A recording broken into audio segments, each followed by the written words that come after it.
Hi అండి, నేను మీ Devika. Welcome back to our channel DR creations. Friends, ఈరోజు వీడియోలో నేను చేయబోయే రెసిపీ ఉల్లిపాయ కారంతో కోడిగుడ్డు ఫ్రై చేయబోతున్నాను.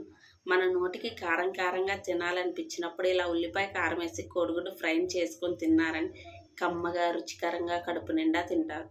మరి లేట్ చేయకుండా ఈ కంప్లీట్ ప్రాసెస్ని ఏ విధంగా తయారు చేసుకుందాం ఈ వీడియోలో చూసేద్దాం పదండి.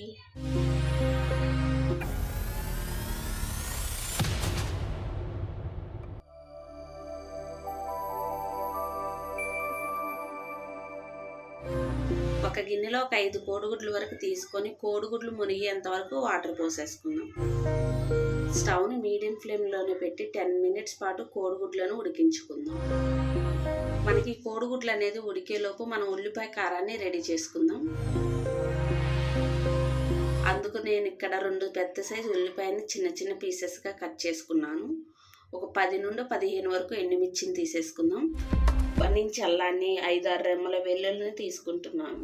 ఇప్పుడు మిక్సీ జార్ తీసుకొని మనం ముందుగా ఒలిచి పెట్టుకున్న ఎండుమిర్చిని లైట్గా గ్రైండ్ చేసుకుందాం. ఇలా గ్రైండ్ చేసుకున్న తర్వాత ఇందులో మనం ముందుగా కట్ చేసి పెట్టుకున్న ఉల్లిపాయ ముక్కలు కూడా వేసుకుని, అలాగే వెల్లుల్లి రెమ్మలను, అల్లం ముక్కలను వేసుకొని మెత్తగా గ్రైండ్ చేసుకుందాం. ఇలా గ్రైండ్ చేసుకున్న తర్వాత ఇందులో ఒక 1/2 టీ స్పూన్ వరకు సాల్ట్ వేసుకొని మెత్తగా గ్రైండ్ చేసుకుందాం. ఇక్కడ చూపిస్తున్నాను చూడండి, ఈ విధంగా మెత్తగా గ్రైండ్ చేసుకోవాలి. ఇప్పుడు మనకు ఉల్లిపాయ కారం అనేది రెడీ అయిపోయింది. 10 మినిట్స్ పాటు మీడియం ఫ్లేమ్లో ఉడికిన తర్వాత కోడిగుడ్ల పైన ఉన్న పొట్టు మొత్తాన్ని తీసేసుకుందాం.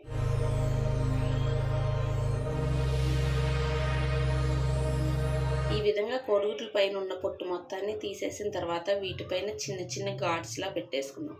ఇలా ఘాట్స్లా పెట్టుకోవడం వల్ల మనం వేసుకున్న కారం అనేది లోపల వరకు వెళ్ళి కోడిగుడ్డు అనేది సప్పదనం లేకుండా బాగుంటుంది. ఈ విధంగా అన్ని కోడిగుడ్లకు ఘాట్స్లా పెట్టుకొని పక్కన పెట్టుకుందాం. ఇప్పుడు స్టవ్ పై కళాయి పెట్టుకొని 1.5 స్పూన్ వరకు ఆయిల్ వేసుకుందాం. ఆయిల్ అనేది మనకు మీడియం హీట్ అయిన తర్వాత ఇందులో మనం ముందుగా రెడీ చేసి పెట్టుకున్న ఉల్లిపాయ కారాన్ని వేసేసుకుందాం. ఇక్కడ నేను ఎండుమిర్చిని యూజ్ చేసి ఉల్లిపాయ కారాన్ని రెడీ చేశాను. కావాలి అంటే ఎండుమిర్చికి బదులుగా కారమైనా తీసుకోవచ్చు. మీరు కనుక కారాన్ని తీసుకునే పని అయితే 1.5 టేబుల్ స్పూన్ వరకు కారాన్ని తీసుకోవచ్చు. స్పైసీ ఎక్కువ తినగలిగే వాళ్ళు 2 టేబుల్ స్పూన్ల వరకు కారాన్ని తీసుకోవచ్చు. స్టవ్ని లో టు మీడియం ఫ్లేమ్లో 5 నిమిషాల పాటు వేయించుకుందాం. 5 నిమిషాల తర్వాత చూడండి, కలర్ అనేది మనకి ఏ విధంగా చేంజ్ అయిందో. ఈ విధంగా చేంజ్ అయితే మనకు ఉల్లిపాయ కారం అనేది పర్ఫెక్ట్గా వేగినట్టు. ఇలా ఉల్లిపాయ కారం అనేది వేగిన తర్వాత ఇందులో మనం ముందుగా ఘాట్స్లా పెట్టుకున్న కోడిగుడ్లన్నిటినీ ఒకదానిమిటి ఒకటి వేసుకుందాం. స్టవ్ని లో ఫ్లేమ్లోనే పెట్టి మనకి ఉల్లిపాయ కారం అనేది కోడిగుడ్డుకి బాగా పట్టేంత వరకు 3 మినిట్స్ పాటు వేయించుకుందాం. మనం వేయించుకునేటప్పుడు కోడిగుడ్డు అనేది చెదరకుండా, అడుగు అంటుకోకుండా వేయించుకుంటూ ఉండాలి. మీ నోటికి కారం కారంగా తినాలనిపించినప్పుడు ఇలా ఉల్లిపాయ కారం వేసి కోడిగుడ్డు ఫ్రై చేసుకొని తిన్నారంటే కమ్మగా రుచికరంగా కడుపు నిండా తింటారు. ఈ విధంగా మనం కోడిగుడ్లన్నీ వేయించుకున్న తర్వాత ఒకసారి ఉప్పు చెక్ చేసుకొని ఉప్పు సరిపోకపోతే ఇప్పుడు వేసుకోవచ్చు. ఆల్రెడీ మనం ఉల్లిపాయ కారంలో ఉప్పు వేసాం కాబట్టి ఒకసారి ఉప్పుని చెక్ చేసుకొని ఉప్పుని యాడ్ చేసుకుందాం.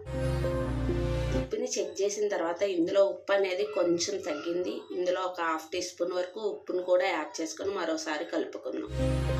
ఇలా కలుపుకున్న తర్వాత ఈ కోడిగుడ్డు ఫ్రై అనేది ఒక బౌల్లోకి సర్వ్ చేసుకుందాం.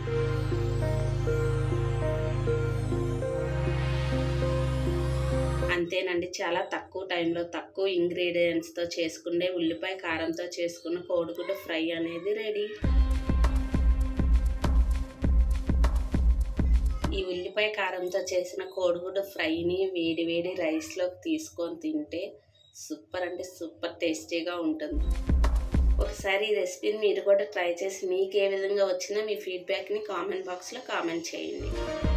ఈ వీడియో మీకు నచ్చినట్లయితే లైక్ చేయండి, మీ ఫ్రెండ్స్కి, రిలేటివ్కి షేర్ చేయండి. మరెన్నో సింపుల్ క్విక్ రెసిపీస్ కోసం డిఆర్ క్రియేషన్ని సబ్స్క్రైబ్ చేసుకోండి. మరో సింపుల్ రెసిపీతో నేను మీ ముందుకు వస్తాను. అంతవరకు సెలవు.